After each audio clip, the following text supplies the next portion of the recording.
Becoming Wise is supported by the Fetzer Institute.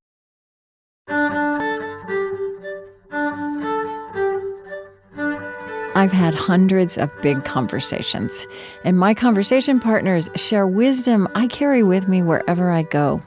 Kwame Anthony Appiah is best known now as a New York Times ethicist columnist.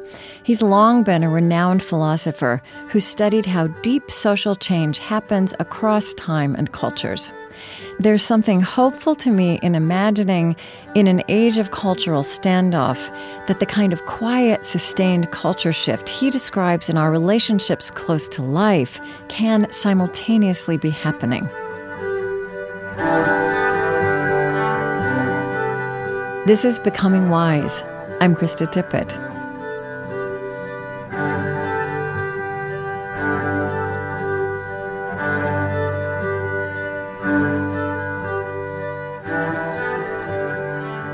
You're using the word conversation as something larger than words that pass between two people. I mean, exactly. Define conversation, first of all. Well, those sort of, you're sitting down with a friend in a bar and you're chatting and it's about the Super Bowl or, you're not talking to your friend about the Super Bowl because it makes any difference to what happens. The Super Bowl is over. You're not changing anything.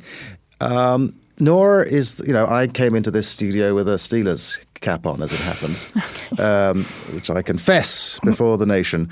But I'm not expecting them at the end of the conversation to say, you're right.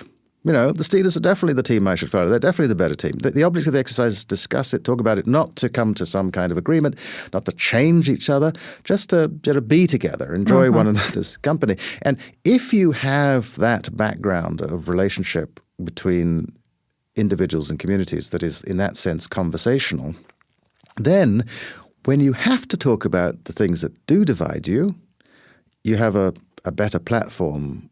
You can begin with the assumption that you like and respect each other, even though you don't agree about everything. And you can maybe build on that. And you can know that at the end of the conversation, it's quite likely that you'll both think something pretty close to what you both thought at the start. But people who've been heard and whose position is understood, this is one of the great virtues of democracy when it's working, tend to be more willing to accept an outcome that they wouldn't have chosen because they feel they've had voice, they've participated in the process. Right. And you've used language like conversation in its older meanings about habits of coexistence, association, living together, right? Yes. And I think that, if you think about the background of endless conversation with your friends, that is the sort of texture of your relationship with them, it's against that background that you can have friends. No group of friends agrees about everything.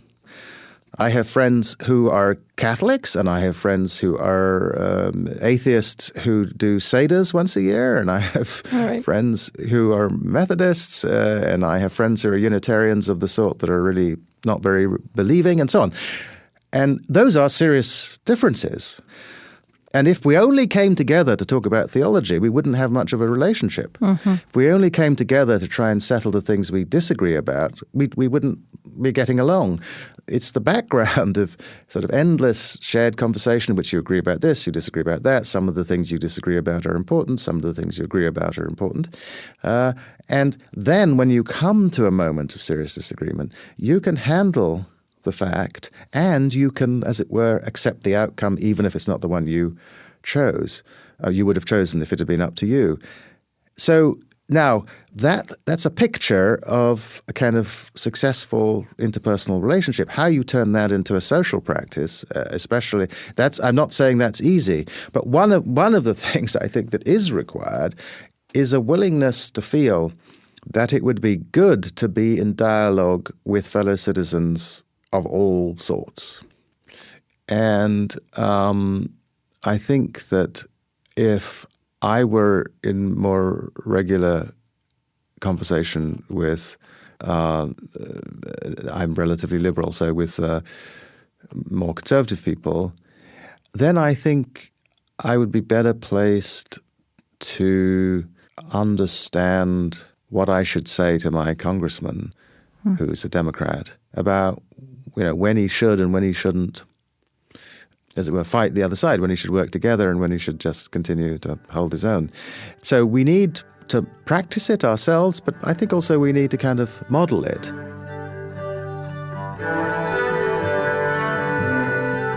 Kwame Anthony Appiah's books include The Honor Code, How Moral Revolutions Happen, and most recently, The Lies That Bind, Rethinking Identity. Becoming Wise is produced at On Being Studios, which is located on Dakota land.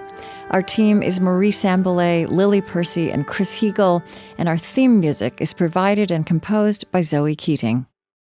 This podcast is produced by On Being Studios in Minneapolis, Minnesota.